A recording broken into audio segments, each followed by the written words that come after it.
காங்கிரஸ் மூத்த தலைவர் ப. சிதம்பரத்தின் குற்றச்சாட்டு அடிப்படை ஆதாரமற்றது என தமிழக பாஜக தலைவர் தமிழிசை சவுந்தரராஜன் கூறியுள்ளார்.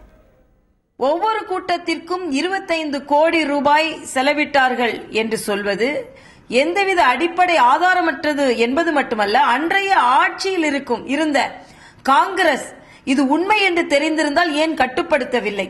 இது அடிப்படை ஆதாரமற்றது. இன்னும் சொல்ல போனால் தமிழகத்தில் கூட நாங்கள் மரியாதைக்குரிய மோடி அவர்களின் பிரச்சார கூட்டங்களை நடத்தினோம். இவர்கள் சொல்லும் அந்த மதிப்பீட்டிற்கு பக்கத்தில் கூட எங்களது செலவெல்லாம் வரவில்லை. ஏனென்றால் தொண்டர்கள் ஆர்வத்துடன் தாங்களே செலவு செய்து அவர்கள் எல்லோரும் சாறை சாறையாக வந்தார்களே தவிர, கூட்டம் கூட்டமாக வந்தார்களே தவிர, அவர்களை கூட்டம் கூட்டுவதற்கு ஒரு பைசா கூட செலவழிக்கவில்லை என்பதை நான் தைரியமாக சொல்ல முடியும்.